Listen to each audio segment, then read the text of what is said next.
के लिए 6 प्रत्याशियों का ऐलान कर दिया है। करहल से तेज प्रताप यादव समाजवादी पार्टी से प्रत्याशी होंगे। उपचुनाव 10 सीटों पर होने जा रहे हैं और ऐसे में समाजवादी पार्टी ने 6 उम्मीदवारों का ऐलान कर दिया है। करहल की अगर बात करें तो तेज प्रताप यादव प्रत्याशी होंगे समाजवादी पार्टी से।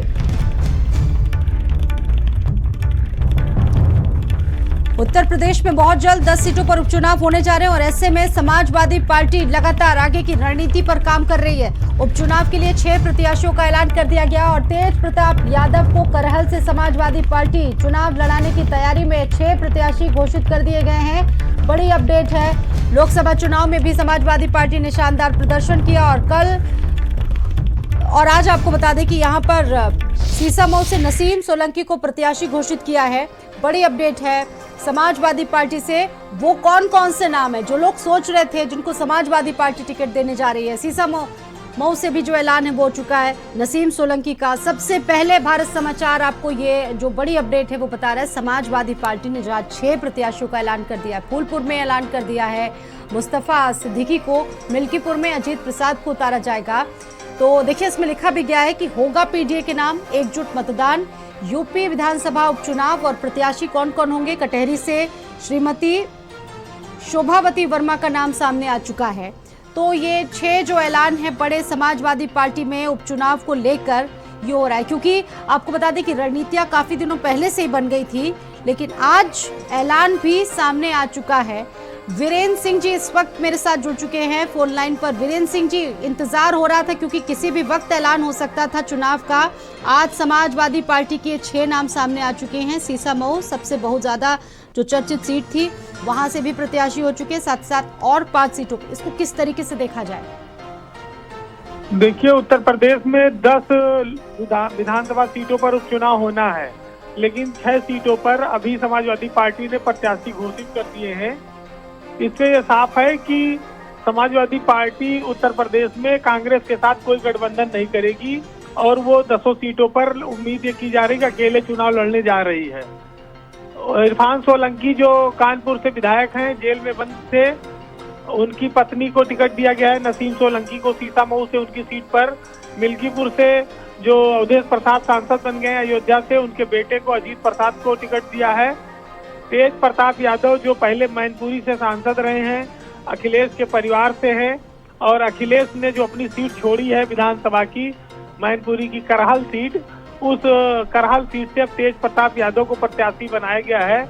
ये बहुत इंपॉर्टेंट नाम है। इसके अलावा शोभावती वर्मा को कटहरी से टिकट दिया है। शोभावती वर्मा जो समाजवादी पार्टी के सांसद हैं लालजी वर्मा, उनकी पत्नी है और शोभावती इससे पहले एक बार जिला पंचायत की अध्यक्ष भी रह चुकी हैं अंबेडकर नगर से। तो शोभावती वर्मा लालजी वर्मा की पत्नी है, उनको टिकट दिया गया है। इसके अलावा जो डॉक्टर ज्योति बिंद है, इनको टिकट दिया गया है। ये रमेश बिंद जो पूर्व सांसद है समाजवादी पार्टी के, उनकी बेटी है ज्योति बिंद, उनको टिकट दिया है अखिलेश यादव ने। इस टिकट के ऐलान से एक बात साफ हो चली है कि मझवा सीट पर ये माना जा रहा था कि कांग्रेस के प्रदेश अध्यक्ष अजय राय संभवतः चुनाव लड़ेंगे और समाजवादी पार्टी ये सीट छोड़ सकती है अजय राय के लिए। लेकिन अब ये साफ हो चला है कि समाजवादी पार्टी कोई सीट नहीं छोड़ेगी कांग्रेस के लिए, क्योंकि हरियाणा में एक भी सीट समाजवादी पार्टी को कांग्रेस ने नहीं दिया था और ये कहा था कि यहाँ पर समाजवादी पार्टी का कोई जनाधार नहीं है।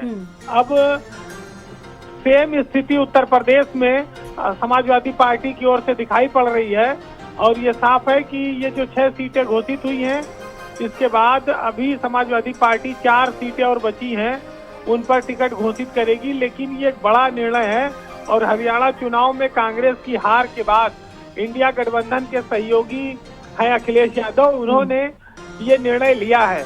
तो ये दर्शाता है कि अब कांग्रेस के बहुत ज्यादा दबाव में या बहुत ज्यादा बातचीत करके या हर चीज पर कांग्रेस से की ओर संकेत मिलने का समय देखकर ये सब कोई निर्णय नहीं होगा। समाजवादी पार्टी ने अपना जनाधार बनाए रखने के लिए ये निर्णय अकेले चलने का किया है। बिल्कुल कोई सलाह मशवरा भी नहीं लिया जाएगा। बिल्कुल अभी 4 सीटों का ऐलान बाकी है। अब सबसे बड़ी चीज़ है, सारी गुणा गणित करने के बाद, सारे जाति कर जो समीकरण देखने के बाद ये जो नाम है उनका ऐलान, क्योंकि इंतजार काफ़ी दिनों से था। अब ये माना जाए कि सीधी सीधी टक्कर बीजेपी से होगी। इन तमाम सीटों को लेकर दमखम दिखाएगी समाजवादी पार्टी भी अपना। देखिए, बहुत जल्दी उत्तर प्रदेश में ये लग रहा है कि इसी हफ्ते चुनाव आयोग इस बात का निर्णय कर देगा कि उपचुनाव की तारीख का ऐलान कर देगा। तो ये हरियाणा का जिस तरह से रिजल्ट आया है और कांग्रेस हार गई है चुनाव और उसने अपने सहयोगियों को, आम आदमी पार्टी को और समाजवादी पार्टी को किनारे रखा, उसके बाद से ये बात उठने लगी है कि कांग्रेस सीधे तौर पर बीजेपी को हराने में सक्षम नहीं है। कांग्रेस सहयोगियों का साथ लिए बिना आगे नहीं बढ़ सकती है। भाजपा को रोकने के लिए क्षेत्रीय दलों का साथ जरूरी है। और खास तौर से जब आपने हरियाणा में समाजवादी पार्टी को और आम आदमी पार्टी को सीट नहीं दी, तो अब उत्तर प्रदेश में जहां समाजवादी पार्टी का जनाधार है, वहां पर वो कांग्रेस के लिए सीट क्यों छोड़ेगी। तो ये सीटों का आज जो प्रत्याशियों का ऐलान करके अखिलेश यादव ने साफ किया है कि वो अपनी पार्टी को कहीं भी किसी भी स्तर पर जो है वो कमजोर नहीं होने देंगे। वो एक बड़े जनाधार वाले नेता इस समय हैं, उनके पास 37 सांसद हैं, तो वो अपना स्वतंत्र निर्णय उत्तर प्रदेश में लेंगे। जब कांग्रेस मध्य प्रदेश में सीट नहीं देती है, हरियाणा में सीट नहीं देती है, राजस्थान में नहीं देती है, तो उत्तर प्रदेश में फिर वो सीट मांगने की हकदार नहीं है। तो ये बात बहुत साफ है कि यहाँ पर समाजवादी पार्टी के निर्णय के तहत को मानना होगा कांग्रेस को, और कांग्रेस को सपा के उम्मीदवारों का समर्थन करना होगा। जी बहुत धन्यवाद आपका जुड़ने के लिए, बातचीत करने के लिए। तो उपचुनाव की जो तैयारियां हैं वो अब शुरू हो चुकी है और इसी के साथ बड़ी खबर ये है कि समाजवादी पार्टी ने आज अपने 6 प्रत्याशियों का ऐलान कर दिया है। वो 6 नाम आपके सामने हैं। कौन कौन कहां से चुनाव लड़ेगा ये भी आपको बता रहे हैं। सीसामऊ जो काफी बहुचर्चित सीट थी, वहां से नसीम सोलंकी को उतारा जा रहा है। इरफान सोलंकी के काफी खास माने जाते हैं, उनके परिवार के सदस्य माने जाते हैं। और देखिए पीडीए, यहाँ पर भी पीडीए का जिक्र हुआ है। समाजवादी पार्टी क्योंकि लगातार रणनीतियां बना रही थी आगे की। और कटहरी की अगर बात करें, शोभावती वर्मा के नाम से सब चौंक गए हैं पूरी तरह से। और मझवा सीट से डॉक्टर ज्योति बिंद को समाजवादी पार्टी ने प्रत्याशी बनाया। और अगर बात की जाए अपने सहयोगी दलों की, तो बहुत ज्यादा विचार विमर्श की स्थिति नजर नहीं आई, क्योंकि इससे पहले भी कई राज्यों में जहां चुनाव हुए थे वहां पर समाजवादी पार्टी को सीटें नहीं मिली थी। और ये भी शायद ये बड़ी वजह है क्योंकि उत्तर प्रदेश में बड़ा जनाधार है समाजवादी पार्टी का, जिसकी वजह से विचार विमर्श करने के लिए अखिलेश यादव खुद स्वतंत्र हैं। और इसी की वजह से ये बड़ा फैसला अखिलेश यादव ने लेते हुए 6 जो प्रत्याशी हैं, जो 6 कैंडिडेट्स हैं, उनका ऐलान कर दिया है।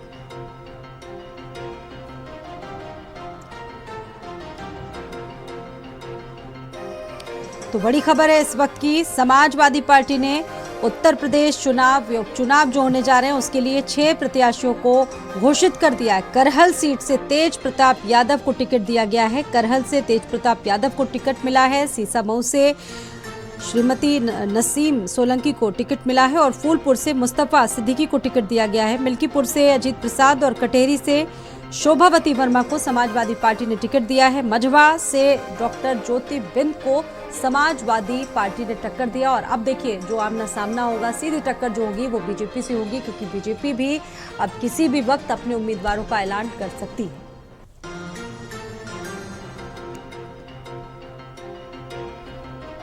तो इस वक्त की बड़ी खबर है, समाजवादी पार्टी ने 6 टिकटों का ऐलान कर दिया है। 6 जो टिकट है वो सामने आ चुके हैं। सीसामऊ से नसीम सोलंकी को टिकट दिया गया है। और सीमाब नकवी मेरे साथ जुड़ चुके हैं, सीधा रुख करेंगे सीमाब का। सीमाब, ये बड़ी जानकारी, और देखिए विचार विमर्श तो काफी दिनों से चल रहा था और साथ ही साथ 6 जो टिकट्स हैं वो दे दिए गए हैं। और सबसे बड़ी बात कि तेज प्रताप यादव को करहल सीट से चुनाव लड़ाने की बात हो रही है, मतलब उनको टिकट ही मिल गया है। और साथ ही साथ जो बहुत चर्चित सीट है सीसामऊ की, वहां से नसीम सोलंकी को टिकट मिला। तो इसको किस तरीके से देखा जाए सीमा? देखिए, ये टिकट की घोषणा तो होनी है, लेकिन इसमें सबसे बड़ा मामला ये है कि कांग्रेस से गठबंधन उत्तर प्रदेश में अब खटाई में पड़ता दिख रहा है। जो उपचुनाव में जो लोकसभा में हुआ था, क्योंकि सीटों के बंटवारे को लेकर कांग्रेस 5 सीटें मांग रही थी, आज जो समाजवादी पार्टी सीटें जीती है उस पे वो चुनाव लड़े और बाकी 5 सीटों पर हम लड़ेंगे। ये बात कांग्रेस के प्रदेश अध्यक्ष अजय राय ने अपने शीर्ष नेतृत्व को बताई थी और चिट्ठी भी लिखी थी।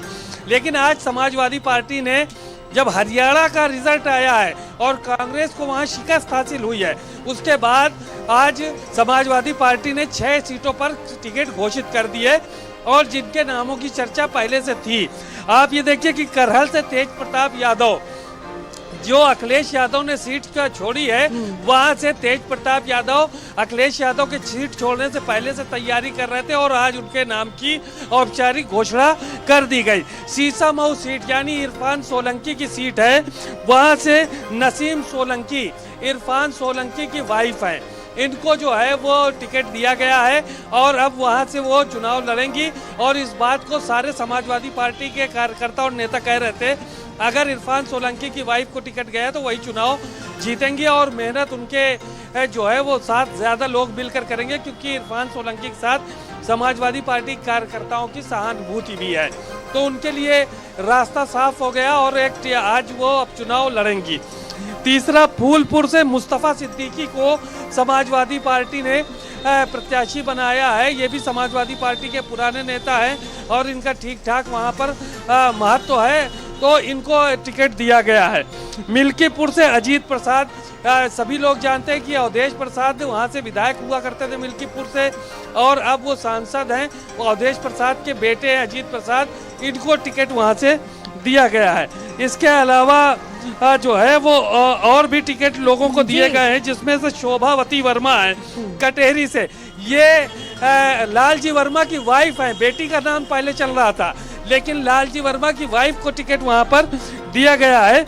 और मंझुआ से ज्योति बिंद यानी कि निषाद समाज के यानी कि सीमा पीडीए पर इस बार भी समाजवादी पार्टी का पूरा जोर है और अखिलेश यादव बिल्कुल इंडिपेंडेंट होकर फैसले ले रहे हैं, क्योंकि कई राज्यों के जिस तरीके से चुनाव परिणाम आए हैं उसका सीधा सीधा जो इम्पैक्ट है उत्तर प्रदेश की राजनीति में भी देखने को मिला। आपने शुरुआत में जिक्र किया खटास शब्द का, वो खटास क्या पड़ चुकी है यहाँ पर भी इन रिश्तों में, जिसकी वजह से अखिलेश यादव ने एकदम चौंकाने वाला फैसला ले लिया। लेकिन कयास तो इसकी शुरुआत से ही लगाए जा रहे थे जब वहां पर समाजवादी पार्टी को सीटें नहीं मिली थी।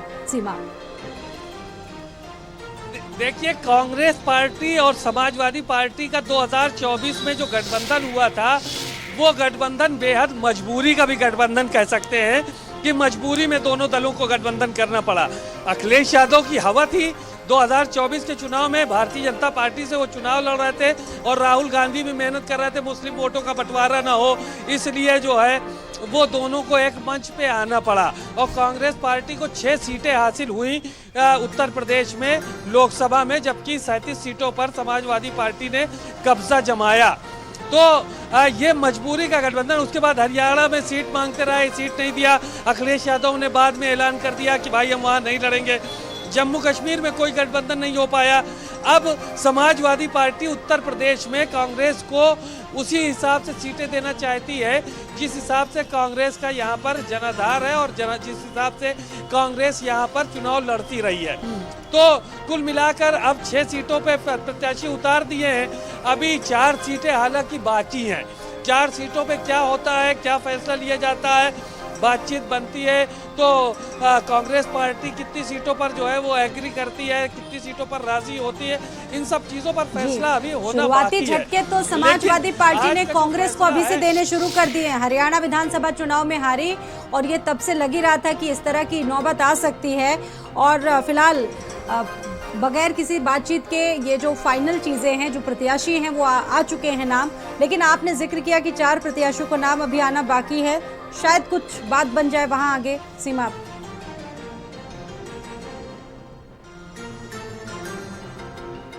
नेतृत्व तो अगर अखिलेश यादव से बात करेंगे तो ऐसा नहीं है कि बात नहीं बन सकती, क्योंकि एक दूसरे का बड़ा सम्मान करते हैं अखिलेश यादव और राहुल गांधी। लेकिन उपचुनाव को लेकर जिस तरह की परिस्थितियां बन रही थी, लोग असमंजस में थे, लोग ताकत नहीं लगा पा रहे थे। कांग्रेस पार्टी अपनी अलग तैयारियों में लगी थी, अपना गठबंधन, अपना संगठन मजबूत कर रही है, अपने प्रभारी नियुक्त कर रही 10 की 10 सीटों पर। तो जाहिर है कि इस तरह में समाजवादी पार्टी को भी फैसला लेना पड़ा। अब गठबंधन नहीं होता है तो प्रत्याशी जाहिर है कि दोनों लोग उतारेंगे। अब ऐसे में भारतीय जनता पार्टी के जो है वो फायदा होगा। और भारतीय जनता पार्टी यही चाहती थी कि उत्तर प्रदेश में अगर वोटों का बंटवारा होगा तो जाहिर है कि उसको फायदा होगा और उपचुनाव में नतीजे भी भारतीय जनता पार्टी के पक्ष में आ सकते हैं अगर गठबंधन नहीं हुआ दोनों दलों के बीच में। बहरहाल 4 सीटें बाकी, अब 4 सीटों पर क्या फैसला ले। ठीक है सीमा, अब आपके पास मैं लौटूंगी। अवधेश प्रसाद जी जुड़ चुके हैं अयोध्या से, सांसद मेरे साथ भारत समाचार पर। अवधेश जी,